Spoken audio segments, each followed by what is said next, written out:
제가 설교를 시작할 때 질문을 정말 안 좋은 질문으로 시작할 때가 있는데 오늘 또 질문이 별로 안 좋은 질문이 아닌가 별로 시작부터 기분이 안 좋은 질문일 수 있는데, 여러분들 혹시 살면서 누구한테 배신을 당해본 적 있으신 분 계신가요? 만약에 그랬다면 그 기억이 굉장히 마음이 힘들 수 있겠죠. 어려울 수 있고, 아니면은 누가 다른 사람을 혹시 배신해 본 적 있으세요? 자신이? 그것도 아무래도 기분 좋지는 않겠죠. 기분 안 좋을 수 있겠죠. 어떤 이 배반당하고 배신당하고, 특히 정말 잘 모르는 사람한테 배반을 당했거나 좀 관계없는 사람한테 배신을 당했을 때는 크게 마음에 와닿지는 않는데, 가까운 사람, 뭐 가족이나 친구나 아니면 정말로 가까웠던 사람한테 배신이나 배반을 당했을 때는 그 아픔이나 상처가 굉장히 깊지 않을까 생각을 합니다. 그래서 많은 드라마 주제들이 어떤 부부관계에 있어서 부부가 한 사람이 바람을 폈을 때 오는 그 배신감이나 배반감을 많이 그리는 이제 드라마들을 저희가 볼 수가 있죠. 그 관계가 가까울수록, 관계가 깊을수록 그 관계 가운데서 오는 배신과 배반감이 크지 않나 생각을 듭니다. 예수님께서 배반당하시고 배신당하신 이 사건, 우리가 다 잘 아는 사건이죠. 그 가운데서 예수님께서 이제 물론 이것을 십자가에 가는 고난 중에 당하신 거긴 하지만은 그 관계 가운데 예수님께서 어떻게 반응하셨나를 좀 함께 봤으면 좋겠어요. 보면서 우리라면은 어떻게 할까? 어떻게 생각할까? 같이 생각해 봤으면 좋겠습니다. 오늘 말씀 47절 말씀 보시면은, 말씀하실 때 한 무리가 오는데 12 중에 하나인 유다라 하는 자가 그들을 앞장서 와서 예수께 입을 맞추려고 가까이 하는지라. 예수께서 이르시되 유다야, 내가 입맞춤으로 인자를 파느냐 말씀하시죠. 예수님께서 말씀하실 때라는 것은 예수님께서 기도를 마치시고 제자들이 자는 걸 보시면서 제자들에게 깨어서 기도하라, 시험 당할 때 기도로 준비하라, 그 말씀을 하실 때에 이 무리를 유다가 데려오는 것을 볼 수가 있습니다. 그래서 유다가 왜 예수님께 입맞춤했나요? 예수님께 입맞춤한 이유는 당시 어두운 상태에서는 사람을 알아보기가 힘드니까 사람을 알아볼 수 있는, 예수님을 알아볼 수 있는 유다가 예수님을 체포하는 사람들에게 신호를 보내기 위해서 입맞춤을 하는 거였죠. 근데 참 놀라운 것은 여러 가지 신호를 보낼 수 있잖아요. 손가락질을 할 수도 있고, 아니면은 뭐 가서 모르겠어요, 뭐 칠을 할 수도 있고 여러 가지 신호가 있는데 왜 굳이 입맞춤의 신호를 했을까? 아이러니하죠. 입맞춤, 영어로는 키스라고 써 있는데, 입맞춤은 어느 문화와 상관없이 입맞춤이라는 단어 자체는 사랑의 표현이지 않습니까? 사랑의 표현으로 하는 것이 입맞춤인데, 이 사랑의 표현을 배신의 표현으로 썼다는 것 자체가 어떤 인간의 죄성, 유다의 죄성을 드러나는 것을 볼 수가 있죠. 굉장히 위선적인 사랑의 표현이지만은 사랑이 담긴 것이 아니라 그 사랑의 표현 가운데 배신을 담고 있는 위선을 보여주는 거죠. 잡으러 오니까 같이 있던 제자들이 이제 칼을 들었습니다.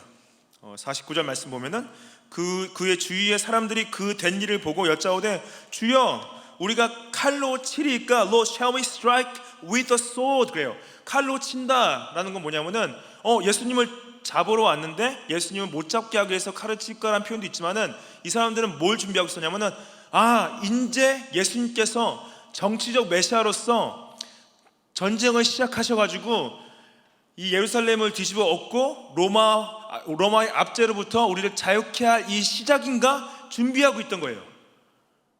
그래서 예수님, 지금 이제 우리가 반역을 시작할까요? 우리가 이제 개혁을 시작할까요? 칼을 딱 들며 이제 칼로 칠까요? 하는데 예수님께서 대답하시기도 전에 칼로 칩니다. 50절 말씀에 그 중에 한 사람이 대제사장의 종을 쳐서 그 오른쪽 귀를 떨어뜨렸다 그러죠. 예수님께서 하라 하지 말라 하지도 않았는데 바로 그냥 칼 들고 바로 친 거예요. 누가 쳤습니까? 요한의 말씀을 보면은 베드로가 칼로 쳤습니다. 베드로가 누구를 쳤냐? 이름이 기록이 되어 있어요. 말고라는 사람을 쳤습니다. 근데 왜 마태랑 마가랑 누가는 베드로의 이름을 기록하지 않냐? 요한만 왜 베드로의 이름을 기억하고 말고의 이름을 기억하냐?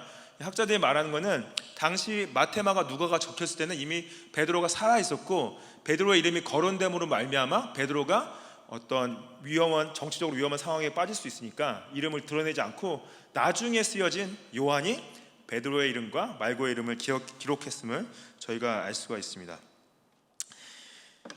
예수님께서 이 귀를 친 거 보고 어떻게 하셨어요? 뭐라고 대답하셨습니까? 마태복음에 보면 이렇게 말씀하시죠. 예수께서 이르시되 내 칼을 도로 칼집에 꽂으라. 칼을 가지는 자는 다 칼로 망할 것이다.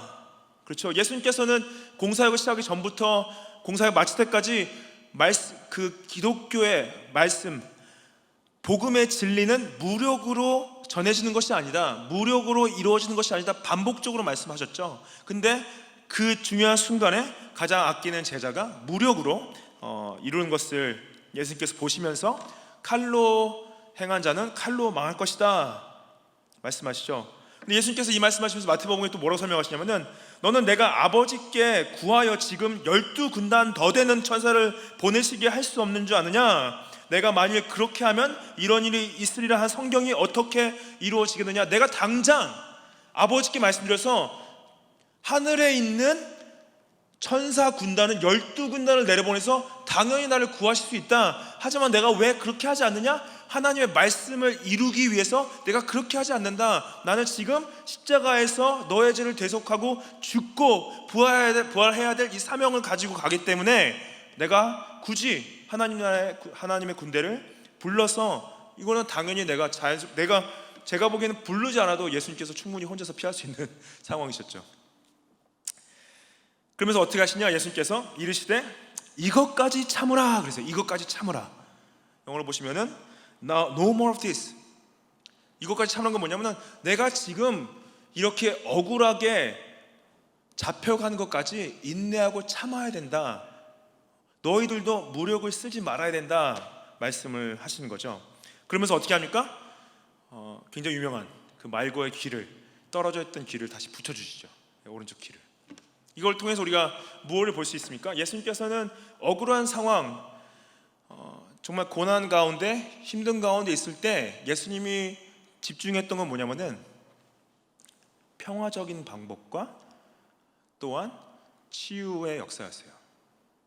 그래서 우리가 어려운 일이 있고 힘든 일이 있을 때 복음은 뭐냐?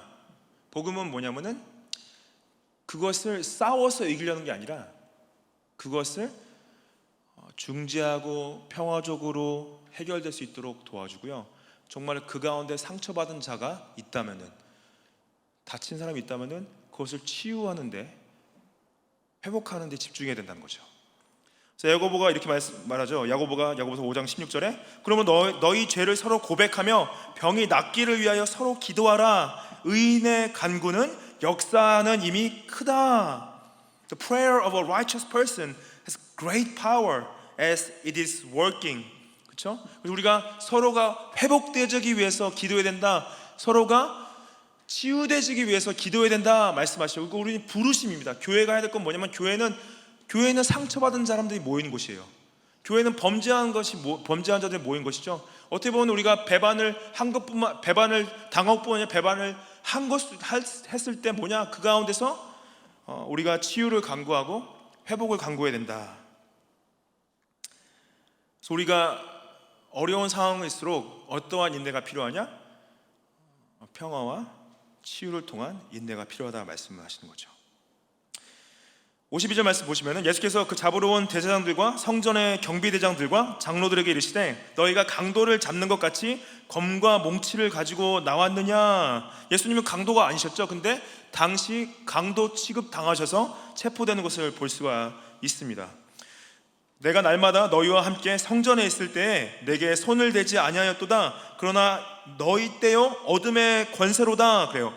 내가 너희와 함께 성전에도 서 있었고 내 공사역 할 때 내가 치유하는 것도 받고 말씀 전하는 것도 받고 축기하는 것도 받고 내가 먹이는 것도 다 받는데 너희는 왜 그때 나를 체포하지 않았니? 하지만 지금은 너희의 때고 어둠의 권세로다. 너희가 지금 하는 것은 사단에게 붙잡혀서 하는 거다. 밝은 대낮에 나를 잡지 못하고 이 어두운 때에 잡는 것은 너희가 부끄럽기 때문이다.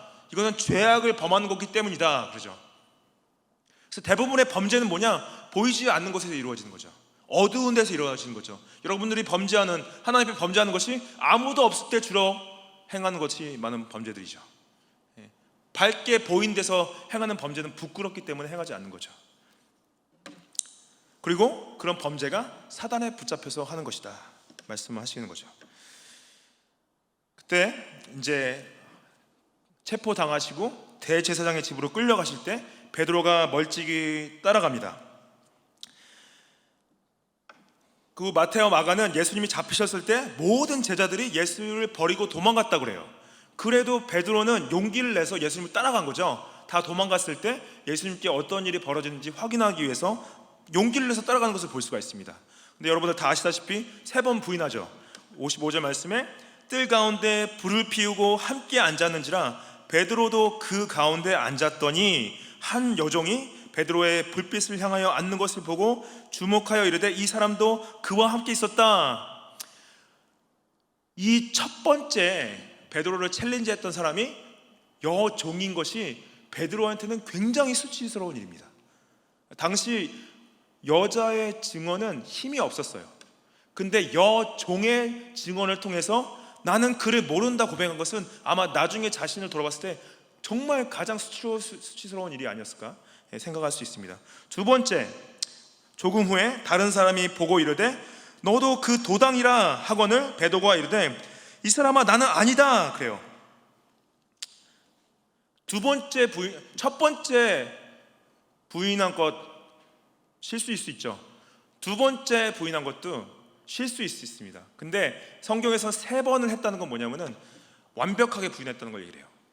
세 번째 59절 말씀에 1시간쯤 있다가 또 한 사람이 장담하여 이르되 이는 갈릴리 사람이니 참으로 그와 함께 있었다. 완전히 확신을 가지고 얘기해요. 너는 분명히 그와 함께 있었다. 왜냐? 요한복음의 기록에 따르면은 여기서 이 베드로를 챌린지한 사람이 말고의 친척이었습니다. 말고의 친척이었고 베드로가 그 길 자른 거를 본 거예요. 그러니까 너가 분명히 말고의 길을 잘랐다. 너는 그 갈릴리 그 당이다. 함께 했다 말을 하는 거죠. 그걸 진짜 빼도 박도 못하는 상황인데 베드로가 60절 말씀에 이르되 이 사람아 나는 내가 하는 말을 알지 못하노라. 아직 말하고 있을 때 닭이 곧 울었다. 말이 마치기도 전에 닭이 운 거죠. 3번을 부인하고 닭이 울었을 때 누가만이 기록한 것이 있습니다. 누가만이 기록한 것이 61절에 나와요. 닭이 울었을 때 주께서 돌이켜 베드로를 보셨다 그래요. The Lord turned and looked at Peter. 예수님이 돌아봐서 베드로를 보셨을 때 여러분들 예수님의 눈빛은 어떤 눈빛이었을까요? 원망의 눈빛? 아니면은 실망의 눈빛? 아니면은 화난 눈빛? 배신한 사람을 바라본 눈빛? 어떤 눈빛이었을까요? 어떤 눈빛인지 성경이 기록하고 있지는 않습니다. 성경이 기록하는 것은 베드로가 그 예수님의 눈빛을 봤을 때 예수님이 하신 말씀을 기억하고 나가서 울었다 써 있어요. 그냥 운 것이 아니라 심히 통곡했다. He wept bitterly 그러죠. 저는 예수님의 눈빛은 연민의 눈빛, 사랑의 눈빛, 불쌍해 보신 눈빛, 안타까워 하시는 눈빛 아니었을까 생각이 듭니다.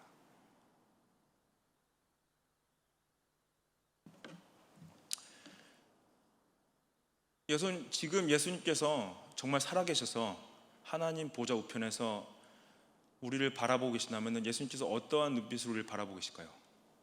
특히 우리가 범죄하고 주님의 뜻에서 불순종하고 나만을 위해 살아갈 때 예수님께서 우리를 보시면서 어떤 눈빛을 보이실까요?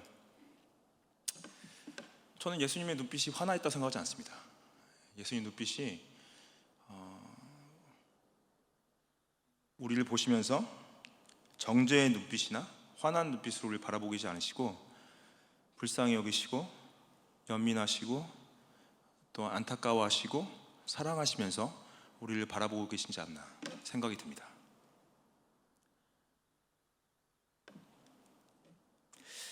여러분들, 사랑의 정의를 성경에서 찾을 때 고린도전서 13장 말씀을 보죠. 사랑을 정의하면서 사랑은 오래 참고, 사랑은 온유하며, 시기하지 아니하며, 사랑은 자랑하지 아니하며, 교만하지 아니하며, 무례히 행치 아니하며, 자기의 유익을 구하지 않는다. 그렇죠. 근데 사랑, love is 사랑은 해서 가장 첫 번째 나온 단어가 뭐냐면은 patience, patient, 오래 참는다예요. 사랑은 오래 참는다. 예수님께서 가지고 계신 사랑의 가장 첫 번째 사랑의 정의는 오래 참으심입니다. 오래 참으시고, 온유하시고, 시기하지 않으시고, 자랑하지 않으시고, 교만하지 않으시고, 무례히 행하지 않으시고, 자기의 유익을 구하지 않으시고, 성내지 않으신다. 성내지 아니하고 악한 것을 생각하지 않는다 써 있어요. 그래서 이 고린도전서 13장 5절 말씀에 무례히 행하지 않는다, 자기의 유익을 구하지 않는다, 성내지 않는다, 악하지 않는다, 성내지 않는다라는 영어를 단어를 보시면은 not irritable이라고 써 있습니다. not irritable. 그리고 악한 것을 생각하지 않는다는 것은 resentful이라고 써 있습니다. not resentful. 슬라이드를 좀 보여주시면 좋을 것 같아요. 없습니까? 그래서 사랑은 성내지 않는 것이다, 무례히 행하지 않는 것이다, 악하게 생각하지 않는 것이다. 여러분들, 제가 고백할 것이 있습니다. 저는 마음에 쉽게 화가 납니다.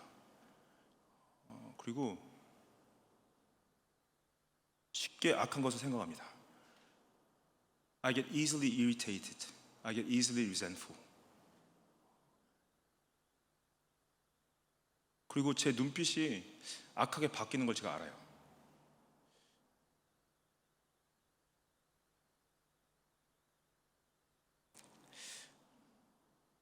저는 예수님의 마음을 닮았으면 좋겠습니다. 예수님의 눈빛을 가졌으면 좋겠어요. 내가 화가 잘 안 났으면 좋겠습니다. 그리고 또 이 마음에 그 쓴뿌리가 좀 안 내렸으면 좋겠어요.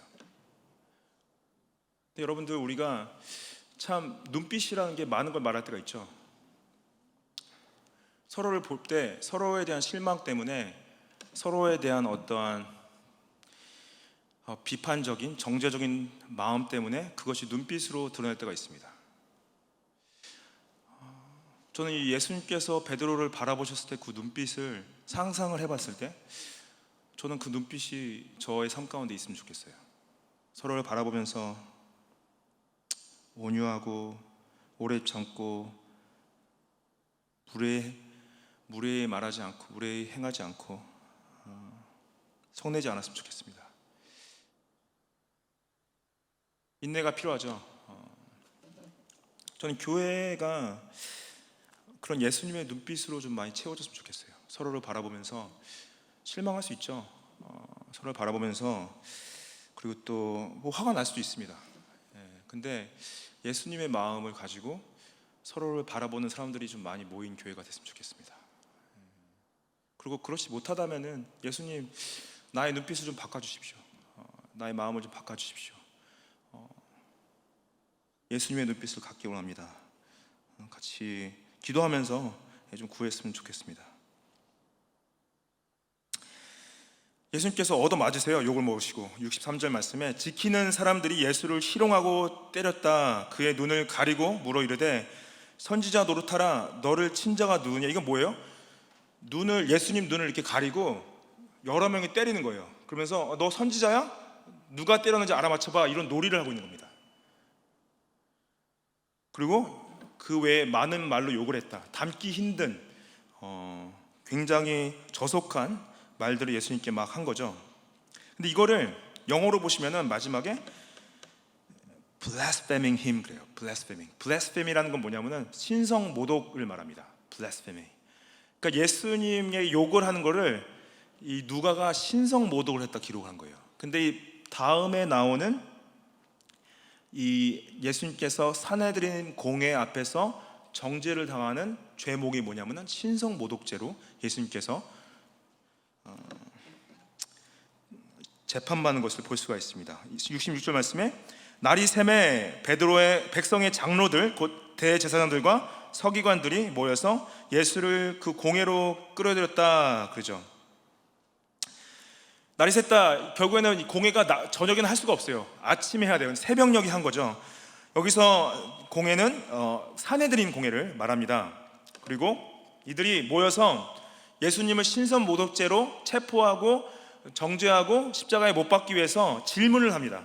67절 말씀에 이르되 내가 그리스도이거든 우리에게 말하라 그래요.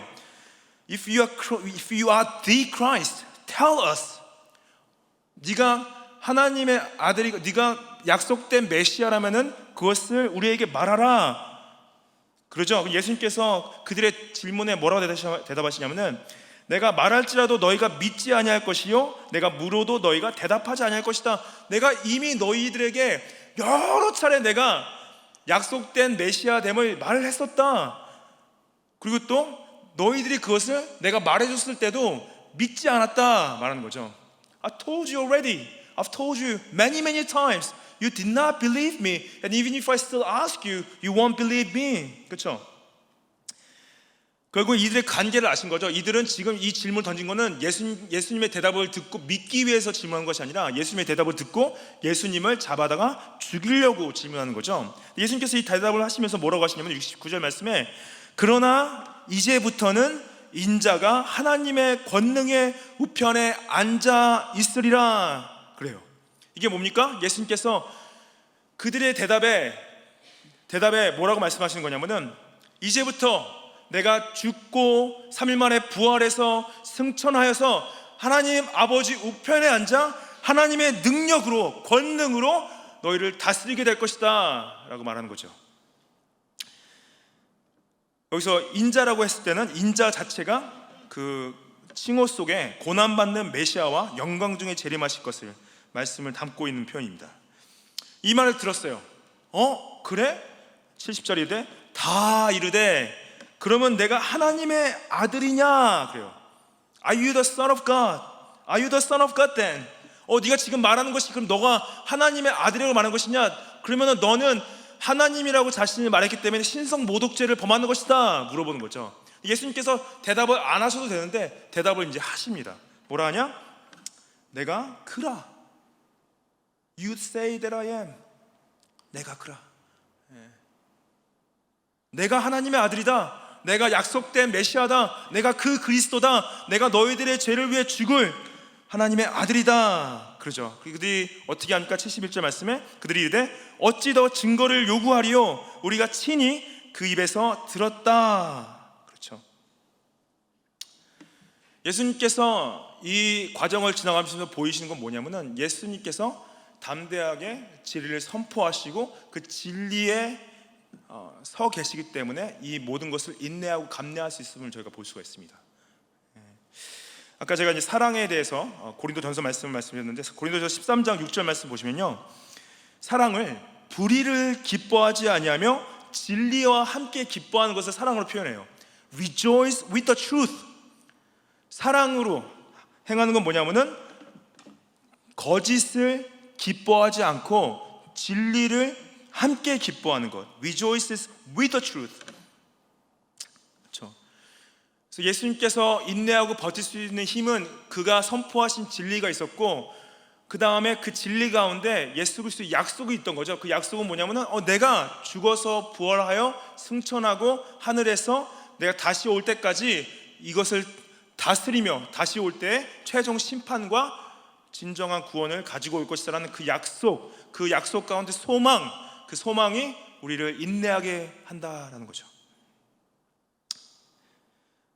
그래서 우리가 여러분들 진리로 기뻐하시기로 부름을 받았습니다. 여기서 모든 것을 참는다, 모든 것을 믿는다, 모든 것을 바란다, 모든 것을 견딘다, 우리가 모든 것을 모든 것을 참을 수 있는 것은 예수 그리스도의 복음 때문에, 모든 것을 믿을 수 있는 것은 그리스도 안에 있기 때문에, 모든 것을 바랄 수 있는 것은 예수님의 재림의 약속이 있기 때문이죠. 모든 것을 견딜 수 있는 것은 그리스도의 진리 안에 우리가 서 있기 때문에 우리가 끝까지 인내하고 버틸 수 있음을 예수님께서 약속하십니다. 여러분들, 우리가 때로는 삶을 포기하고 싶을 때 있습니다.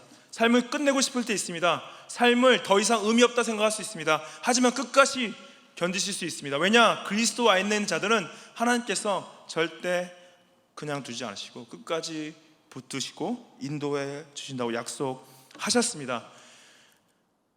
히브리서 말씀을 보면서 제가 교회를 향한 마음을 느꼈습니다. 히브리서 말씀 6장 11절 말씀에 우리가 간절히 원하는 것은 너희 각 사람이 동일한 부지런함을 나타내어 끝까지 소망의 풍성함에 이르러 게으르지 아니하고 믿음과 오래 참음으로 말미암아 약속들을 기업으로 받는 자들을 본받는 자가 되게 하려는 것이다. 제가 여러분들 향한 간절한 마음이 있습니다. 여러분들 믿음으로 그리스도를 따라가는데 포기하지 마십시오.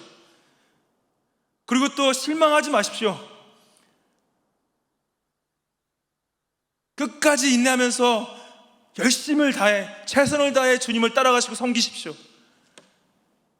주님께서 He promises you full assurance of hope, 소망을 주십니다. 여러분, 교회에 나오시는 거 포기하지 마십시오. 전도하시는 거 포기하지 마십시오. 기도하시는 거 포기하지 마십시오. 말씀 보는 거 포기하지 마십시오. 섬기는 거 포기하지 마십시오. 그리고 화가 나더라도 사랑의 눈빛으로 바라보는 걸 포기하지 마십시오.